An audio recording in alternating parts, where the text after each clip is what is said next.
कलेजा साबायखर बावनाय हाबाफारि लादों। दा बेवहाय साबायखरखौ बावनांगोन दुलाराय बर' फरायसा आफादनो साबायखरखौ बावनांगोन, एनडिबिनो साबायखरखौ बावनांगोन, इउबिपिअनो जायफोर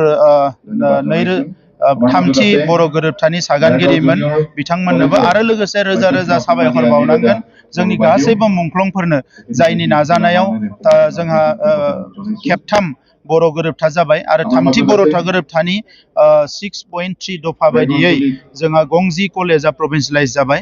दा भेरगाव ओनसोलाव गंसे गोजौ सोलोंथाइनि फसंथान नांगौमोन, बेखौ लानानै रायजो राजाफ्रा अराय सम सानोमोन आरो दाबि दैखांबोबाय थादोंमोन।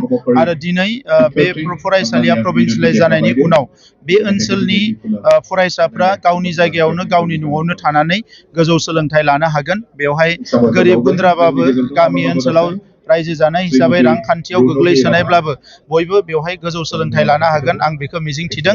आङो बेखौनो खावलायनो सानदों जे देग्लाय 1 करोड़ होनाय बिल्डिंखौ जों बेखेवबाय, बिनि उनाव गंसे गेट लुना होनाय जागोन, आरोबाव 50 लाख रां बेवहाय होबावनाय जागोन बायदिसिना लुनो थाखाय। नाथाय सोलोंथाइनि जि फोरोंनाय आरो सोलोंनायनि जि प्रसेस बेखौ जाहाथे गोग्गो खालामनानै लाखियो, आं बेखौनो खावलायो। पस्टआ जिखिनि थालांबाय बे एनरलमेन्टनि सायाव जायो। एनरलमेन्टआ जेला बारायगोन अब्लानो पस्टखौ मोनबाय थागोन। एनरलमेन्टआ जिहेतु खम, बेखायनो माखासे साबजेक्टआव खम पस्टखौ मोनदों आरो बियो प्रभिन्सियेलाइजेसन एक्ट 2017 बायदि खालामनाय जादों। दा बिनिखायनो आसाम सरकारजों जोङो रायलायबाय थादों, जेब्लायनो एनरलमेन्टआ बांगोन अब्लानो बिथांमोना पस्टखौ आरोबाव मोननो हागोन।